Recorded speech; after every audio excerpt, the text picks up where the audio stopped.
Hi guys, welcome to Kenganda, where we bring you the best of the best. My name is Janita Maya, and on today's episode, I'm kind of filling in for Share because he got busy and whatnot. So you know what? I decided to come and help out, and I have been privileged to talk to this fine gentleman, I should say. Do you mind introducing yourself to our viewers? My name is Akala Genesis, Okay. geopolitical pundit and culture critic from the United States, and I'm head of an organization called the Black African Infrastructure Organization, Okay. African Infrastructure Organization, and have several chapters in every country in Africa. I have members from all across Africa and across the world in our social network. My goal with our social network, in a week or so, we'll have an app up for it, is to be the black version, the African version of Twitter and Facebook, right? So it's a social network, Oh, and then we're yeah. building. So I have each country, I have organization in and networks. The main thing is social networks, socialism, socializing. Everything since I got here, the people, and everybody connected with, and people just want to just basically welcome me here, and I haven't had any problems since I got here, and everyone's been nothing but warm and open. And Yeah.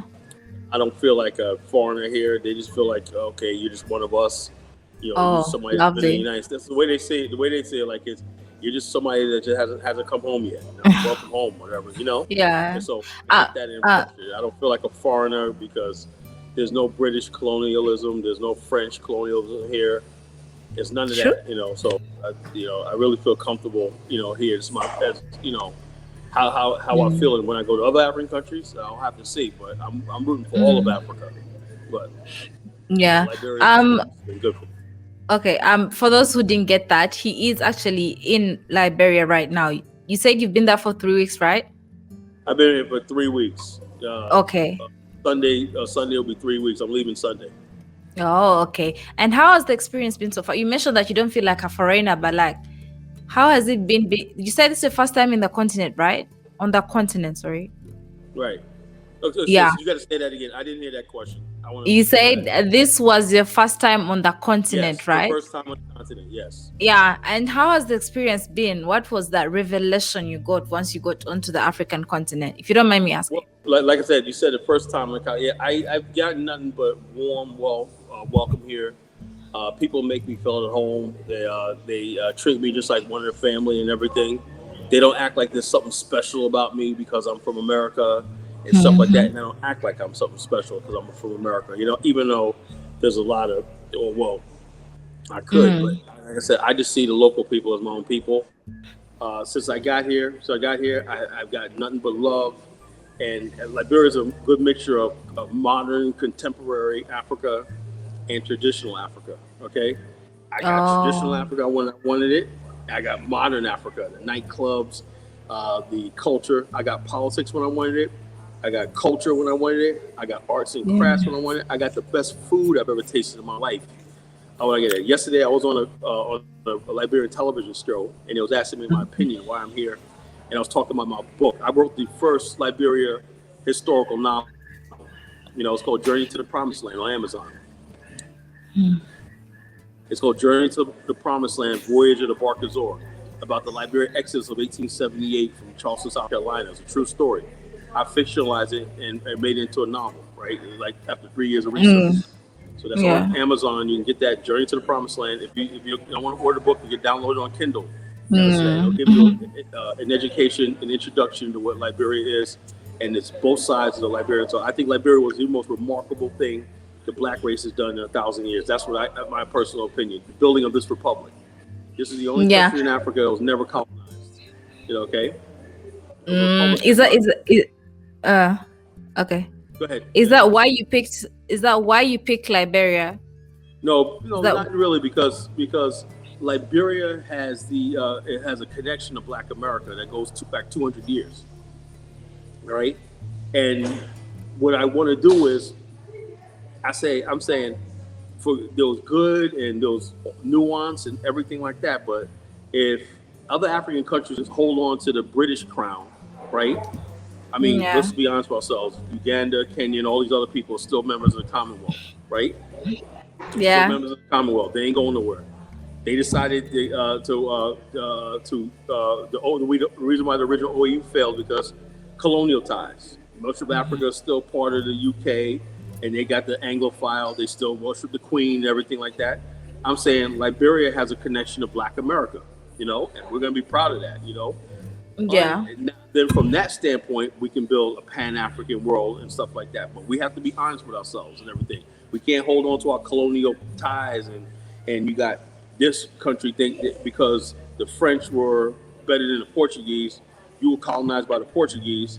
So the French people who were colonized by the French think they're superior to the people who were colonized by Portugal.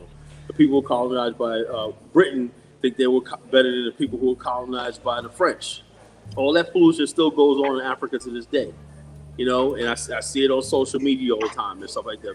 The bickering, infighting. That's why nothing can be done and nothing. That's why I created this organization where Black nationalists and Pan-Africanists of all stripes across the continent can work together and say, forget all the colonial ties.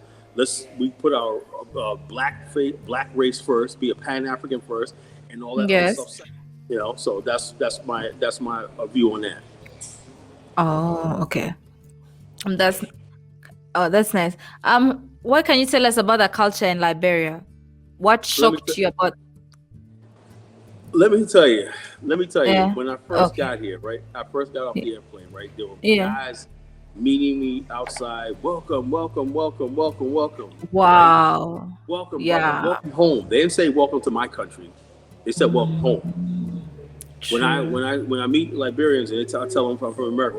First of all, a lot of people think that I'm actually Liberian who just lived in America for a long time, right? I said no. I'm actually African American. Oh, okay. Well, welcome home. Yeah. No, not welcome to this country. Welcome over here. Let me tell you what to do and everything. Just say, okay, welcome home. Welcome home. Have fun. You're home. Welcome home. I thought it was going to be stipulations. Well, you're not really Liberian. You're not this. They just said, welcome home. Just be at peace. And I've been at peace for 3 weeks. I had a sense of belonging I never had in the United States.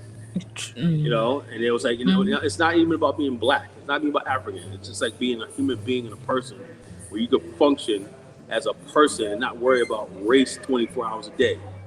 I could get this if I could go to Spain and get this, I would have had the same thing. But the fact that it's a Black country and I got roots here makes it even better. I have a sense of belonging, and especially in Liberia, most of the people look like me and stuff like that, and so it makes it even better. And also, I hit the radio stations and everything. Liberia has a culture that's similar to Black America. The African Methodist Episcopal Church is founded in Black America. Is big here. Same to the African Zion Church, the Missionary African Baptist Church, the African Masonic Order. All these institutions that were in Liberia were built in Black America and transported to Liberia. So automatically, the people right there on that level are like the people I grew up with in the South, in the North and the South. I come from New York. So it's people say, well, then I got the traditional Africa. Women wear things on their head, with base on their head and stuff like that. And then I go to parts of Liberia where it looks like the rural South. Upriver settlements like the African Americans settled here in the 19th century. I would feel like I'm in the rural North Carolina and South Carolina, So it's a hybrid of all the different cultures and everybody getting along, mixing together and everything like that. So, and not only that, it's the safety. When I first got here, it was 12 o'clock at night, right? Yeah. And where I'm staying at, I said, I want to go look at the beach. I want to see the African Ocean. I had to. So we're walking down a dark road, right? There's no street lights, right? Everyone uses their smartphones for street lights, I said, that's innovative. And so I'm walking down the street, and the guys walking in the alley, I felt safe. Nobody, how you doing? Black as night, and when I can't see nobody, I walk up on a group of teenagers, right? And I walk by them. As soon as we walk by them, they got real silent. I never had that in America. They got real silent. And I said, how you doing? How you doing, sir? Call me sir. Respect. And I'm saying this group of teenagers. Then after we pass by, they start talking again. That's respect, The kids are so respectful. The vendors on the streets, they keep boxes of money on the street corner. They can walk away from it, nobody steals it. They can put their stuff on the street corner and nobody steals it. True. People are so honest. People are so honest Mm, here and so hardworking. They're doing everything. Despite everything, these people are holding this country together, and I probably because they didn't have a colonial administration hand them over. This was a black government from day one, and these people are still holding this country together, and they're making strides. Liberia may not be where Uganda, Kenya, and all these countries are, but the bottom line is these people are not giving up. true. And I'm not going to give up on them either. They're not giving up. They're just working hard, and they're making it how they can. And they live Mm, with their dignity, not asking for no handouts or no nothing. These people are. This is what I love about the culture. These people are so hardworking. It's mm. hard working. I've never seen people work this hard in my life. And they make it, and it's always so happy too. They always seem like they're so happy. That's the culture I like. I would have missed Yeah. that going to America. America's always everybody's always Mm, angry and whatnot. Complaining. yeah. Yeah, it's beautiful. I would actually love to visit Liberia now that you've talked about it like that. That's really beautiful. You did Yeah, mention it's very about beautiful. you mentioned your organization. I know you said something about it, but can we dive deep in? Like, can we talk more about the Black African Infrastructure Organization that you have going on? Yes, the BA short the BAIO. Oh, okay. We came up with the BAO concept right Yeah. years ago. The Black African that means Black African infrastructure. That means um, we believe Africa should have Black African infrastructure. That means that Mm, the ports, the banks, and everything should be Black African controlled. You yeah. know, Oh, and yeah. so we believe for the most part that Africa should have its own railways, its own skyways, its own communication, its own monetary system, and we should be self-sufficient from the standpoint of a continent that we don't really need Europe, China, and all these other places to succeed. It's when Africa gets to that point, then they could start attracting black people from the West back to the continent. But right now, it's not like that because much of the infrastructure in Africa is controlled by foreigners. For example, anything that ships and comes in and out of the continent is controlled by foreign means.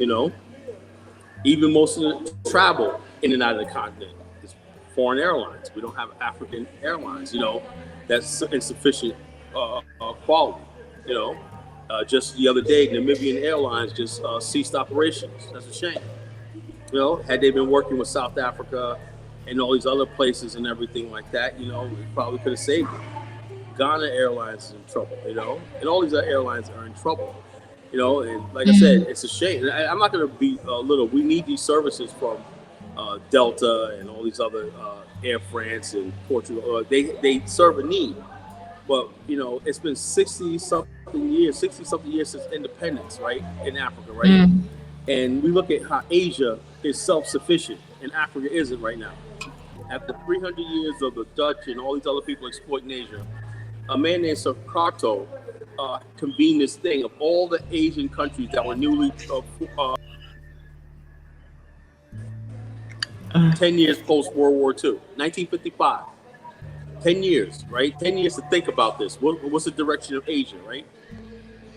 Now, at the same time, Africa had their own OAU stuff, right?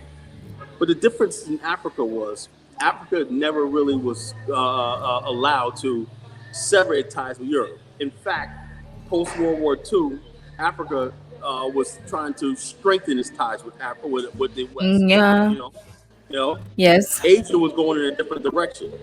Asia had the confidence that we could do whatever the West could do. Right? We're going to give ourselves 3 decades, and they did it. By the 1985, Asia had caught up with the West in everything. Mm, Asia was war torn. Africa didn't suffer during World War II. Asia was level.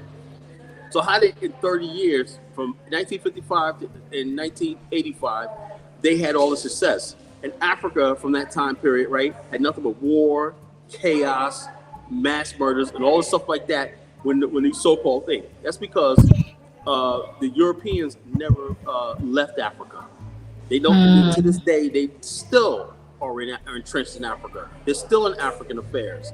They still manipulate African against their own governments and tribalism and all the stuff like that. They manipulate it all the time. mhm, And mm, another missing piece of the puzzle is right. large a part of the black race, right? A lot of Africans define themselves by their region. They don't define themselves by race. Asians say, you know something? We're Asians. This is where race is real. Africans basically devalue the idea of race, so they don't see the purpose of working with a Rwandan. They don't see the purpose of working with a Nigerian. They don't see the purpose of reaching to Black America. You know, the most powerful group of people on the planet. You know, Black people on the planet. They don't see work with them. Everybody's basically got their own little thing, and you wonder why the continent is not moving forward. Okay, Asians said, "Look, we're Asians first, right? Yeah, we got to look at this. China and Japan hate each other post World War II, right? But yet they have $400 billion a year worth of trade between China and Japan and South Korea. $400 billion a year. They hate two countries hate each other, but they said for sake of building Asia, we got to make the thing work. Africans, black people, there's no trade going on between African states, even with a free trade zone. We don't make anything on the continent. I see it right here in Liberia. Everything's made someplace else. They got a good system of trade. They're good businessmen and everything, but nothing's manufactured here. Nothing's basically supply chain here. You know, everything comes basically dumped on African shores, and we eat it up. We let people exploit us. There's Chinese fishing boats off the coast of Africa taking our fish. You know. We haven't invested in modern fishing fleets, you know, like that. You know, it's like okay, we got traditional fishers and everything, but where's the person that says, okay, now it's time to go into modern fishing and build fishing halls and control our own fishing markets? You know, we don't want to do that. You know, and then we complain when the Chinese and everybody else are stealing fish out of our grounds and everything, and robbing us. You know. And what they do is they pay off government officials and everything. Yeah, yeah.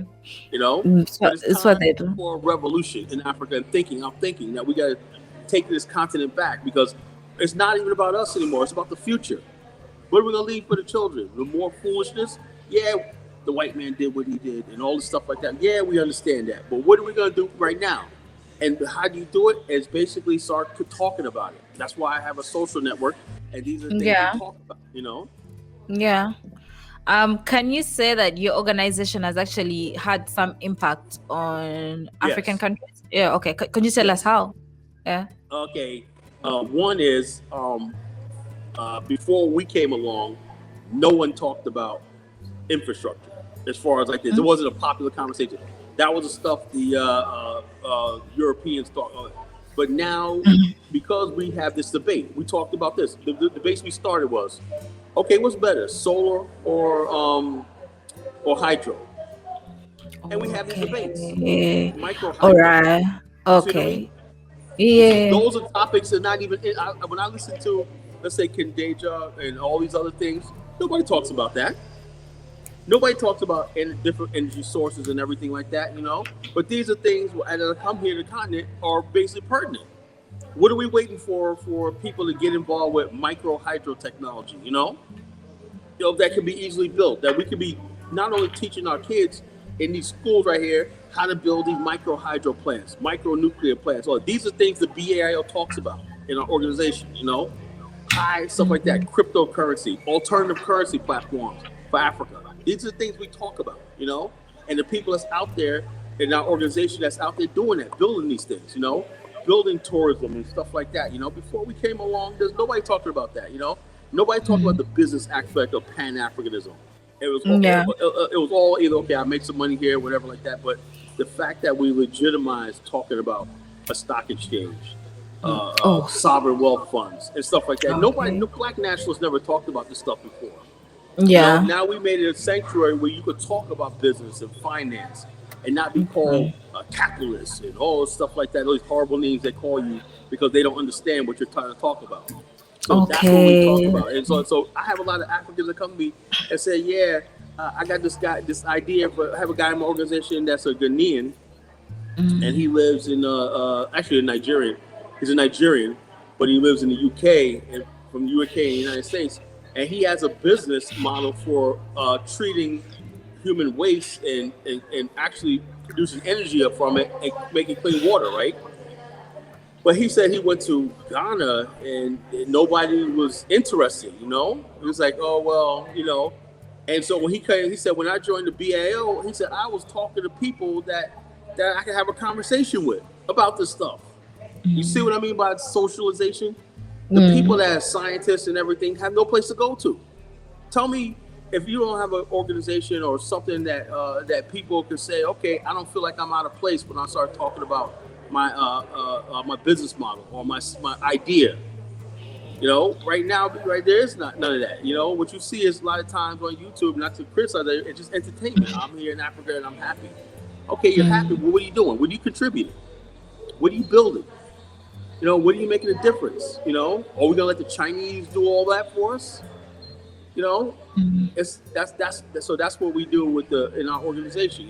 We're movers and shakers. And that's why I don't Yeah. have people idling and stuff like that. People idling, gossiping, all stuff like that. Everybody comes into the BIO as serious. And I got serious people in our organization in every country. Yeah. Oh, you mentioned in every country, in every African country? And we have a chapter in every African country. A social network Oh, chapter. Now the is that whole one thing in is you take Uganda? those chapters in the social network, right? You join the social network, right? Oh, And you meet okay. people like mine in each state in America, in each chapter, right? And then the whole idea is if you're in a chapter, let's say you're in a Kenya chapter, and I got a Kenya chapter, the members in Kenya they meet up, and basically they meet up because they have the same ideology. And the BAIO, okay, yeah, we believe in this land infrastructure, nature, and everything like that, and that's what we believe in. And all of a sudden, that's what the fellowship. You can't do anything without fellowship. Yeah. Before you start making money and doing business, you have to have fellowship. You have to have socialization. You have to build the sort of relationships with people and everything. And then all the other stuff, the politics and the economics will follow. So Mm. if you don't have socialization, if you don't have trust, if your people don't know who you are, they don't know your background. What we do is we always ask one of the things. First two questions we ask: Are you Black African American, or you are Black African descent? Okay. Once you get past that, we ask you, what is your field of study or profession? Okay. And so what that tells us right there what type of people we're building with. And so far, we're getting people who are scientists, doctors, lawyers, engineers. And when you got that sort of intelligentsia talking with each other, it's not the same thing as just anybody just popping up on thing. Usually I had people that joined me years ago, and they said, well, I don't have a profession right here. But guess what? 5 years later, they done graduated and got something because they're part of this. They want to be part of this movement. You see what I mean? Yeah. And I set those high standards for myself and everybody else. When you come in here, want to know what you do for a living.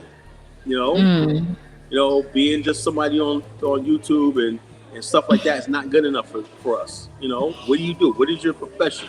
What can you contribute to this movement? And what is your part? What is your part to play? And when you have that and everything, and I'm looking for people, I started this one out. I was looking for people, younger generation, to when they take this over, take it to the next level. As we're building the chapters in different countries and everything on the ground, and building networks on the ground, based around our BAL flag, And so we work with other organizations and everything. But the bottom line, and we're trying to tell you, so when we build a BAO chapter in each country, somebody say, well, I'm going to this country right here. You already have people on the ground that has all the connections and consultancy that you need to operate. Oh. That'll make it easy for any African American to go to the continent, and they already have a network of people to plug into that they can trust and build. That's what we mean by that. And Okay. also networks of businesses and stuff like that. That's what we're doing. And so we're global. We're global. The Black organization is global.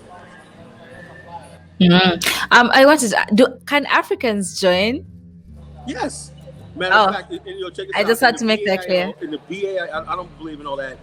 If you're Black African, it's fine. Matter of fact, I would say about the majority of people in the BAO right now are Africans. So I'll say about a good half. It's about 50-50. Yeah. It's Yeah. about 50% African Americans and 50% Africans in the BAO. Yeah. And Yeah, join our social network. yeah, because I think we can both learn from each other. Yes, you come in and like I said, we have differences and everything, but the base not talking is no good, and we talk about differences and stuff like that in fellowship, and you can do that with social media and social networks. You can do that, but you have to have a safe place for it. This is a safe place for this. It's not like YouTube where it's way out there and Facebook and everything.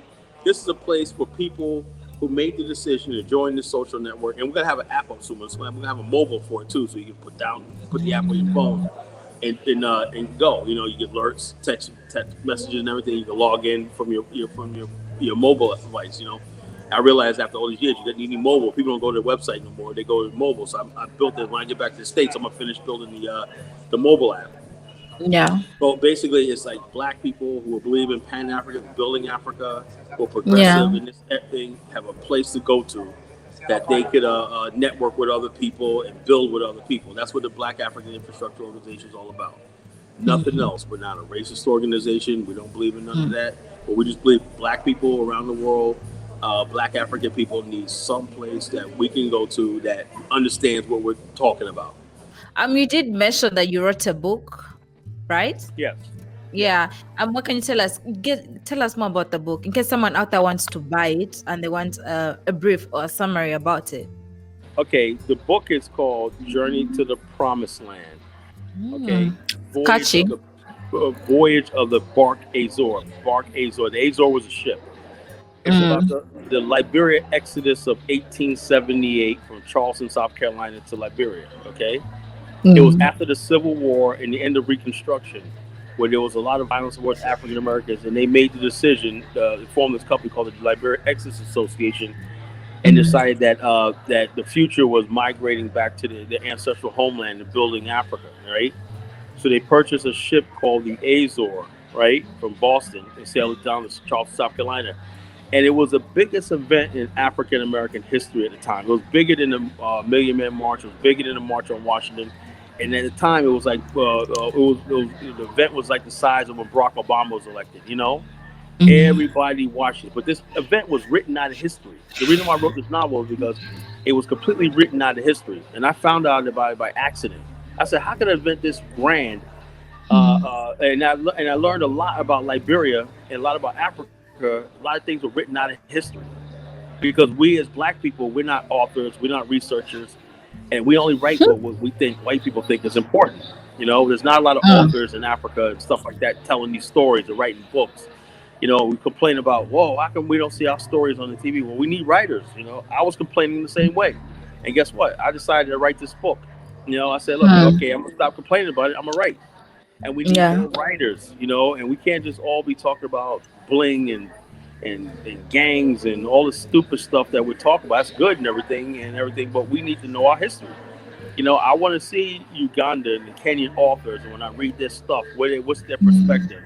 I want to know about the history. I want to know Mau Mau. When am I going to hear a novel written about Mau Mau, and then that could be made into a movie? You know, we don't hear that perspective. Oh, oh, You know, yeah. see what I'm talking about? And that's what we Yeah. also in the BAO. We also have art and filmmaking and culture groups. You know, that talk about culture and everything. You know, linked together. But you know, can you imagine what we have? Like, because like, when I saw the Mau Mau movie, it was made by Hollywood in America, and it didn't portray Mau Mau in a good light. I want to see somebody from Kenya write a novel about a book about Mau Mau to tell their perspective. You know, that's what I'm talking about. So I wrote the book Journey to the Promised Land. It's on Amazon. It's a real interesting book and everything, and basically goes against the narrative of that black people in America didn't want to leave America. They didn't want to ever build that Africa, and they didn't want to give Africa a shot and everything. So the book dispels that myth because it showed that more people would have went on a thing, but the Exodus company had it failed, right? It only made one maiden voyage and it failed, you know, sabotage, bankruptcy, and everything. And so, therefore, this movement led to the Marcus Garvey movement in the 1920s. This was 1878, and the black people remember this movement for decades, and that's why Marcus Garvey came along. They wanted to reinvent this whole thing. People think Marcus Garvey just came out of nowhere. No, this is already something that was already in motion before he came Oh. along in the 1920s. You know, and I make that point in the book. Okay. So, like I said, if you really want to know African American history and Black history, how it ties to everything, Yeah. because I'll get that now, get the novel. You know, get the novel. Yeah. It's well worth the Uh, investment. You know. Yeah, we'll put the link in the description box or the first comment so they can just go directly to that. We've seen a movement where so many African Americans, well, before it was whites who are coming to Africa and they're coming for safari or charity, but now there's like a whole U-turn where there's so many African Americans who want to come to the continent to actually do good, and some may want to do good, others may have their own plans. But what are your thoughts on that? What are your thoughts on the I applaud it. I applaud it. You know what I'm saying? I mm, applaud it. I applaud people going to the continent and want to invest in everything.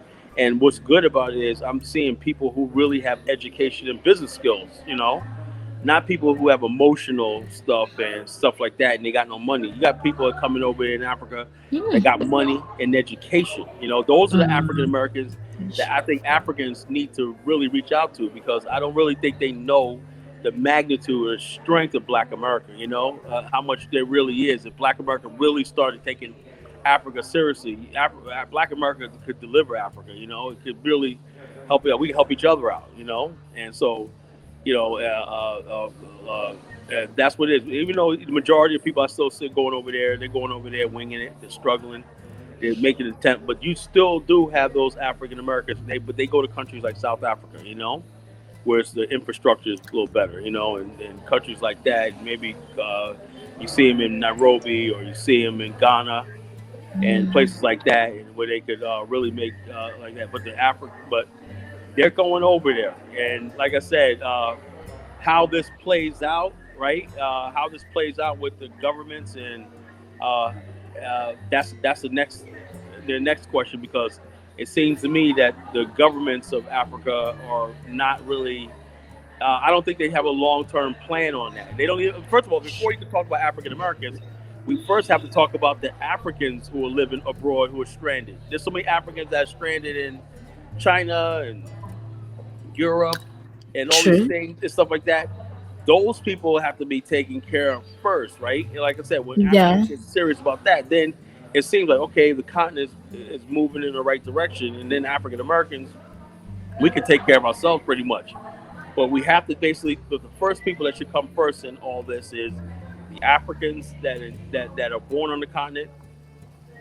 They should spend decades in Europe, wasting time. I see Africans spending all these years, and they're lonely, they're homesick, but they know the reality, they can't go back to Africa and make a living.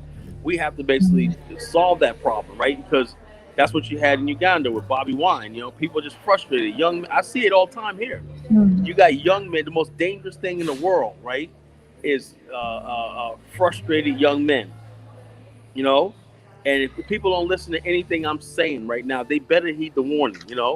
You got young men who basically saying, "Look, we want a life and everything. We have a beautiful continent here, but we're not going to be spectators in our own homeland." And basically, I don't want to see African Americans in the crossfire of that. We have to find a way where we give these young men, right, a decent living, a pension, and some sort of social safety net and everything like that. Make them feel a part of what we're doing in Mm, Africa. That's essential. Or you will have a situation where you might have another war or revolution or whatever. God knows what oof. else. You know, Uh-huh. because that's what it Mm, is. All the signs are there that caused the conflict before. It can happen. Look at what happened a year ago in Central Africa Republic. The warning signs were not heeded. Now the country disintegrated. yeah. You know, I look at these things. I mean, I love all the glitz and the glamour of modern Africa, but it could disappear in a minute if we don't start taking this thing seriously. Taking our people seriously and providing for them. Let them know that we're everything we do, like in the BAO.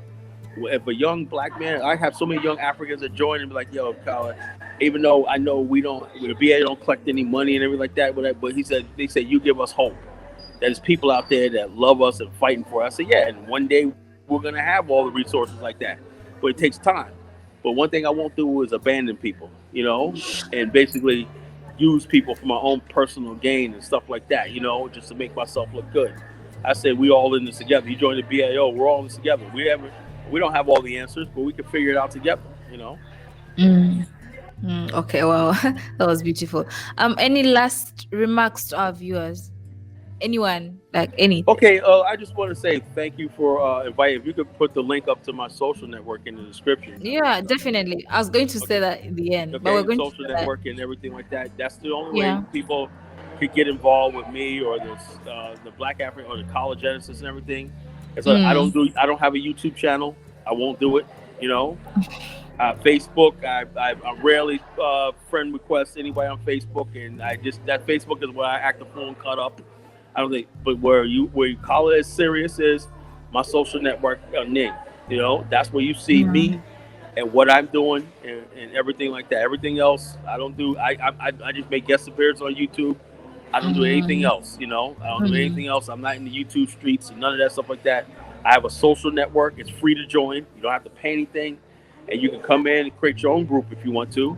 You know, you Ooh. could create your own blogs. You can create everything. You can create your upload your videos. Tell us about yourself and everything, and network. That's all we do. Just tell us about yourself. Tell us what you do, and network Yeah. with other people. You know, from across the world. You know, and this idea, this platform, this brother and sisterhood that we have. You know, so Okay. that's all I'm saying. Yeah. Well, thank you so so so much. I Thank you for believe having me. yeah, I believe I have learned a lot from this interview, and I hope that anyone who's out there watching it actually learns and picks on something and actually does follow up on whatever it is that they want to do. You know. Right. Thank you, Carla. Thank And you. yeah, yeah. So, guys, our viewers, make sure you subscribe to our YouTube channel. If you've not yet, pause and do subscribe. Do give this video a thumbs up and follow us on all our social media pages: Kengana Nation Facebook, Kengana Nation on Instagram. I'm your host, Janita. Till next time.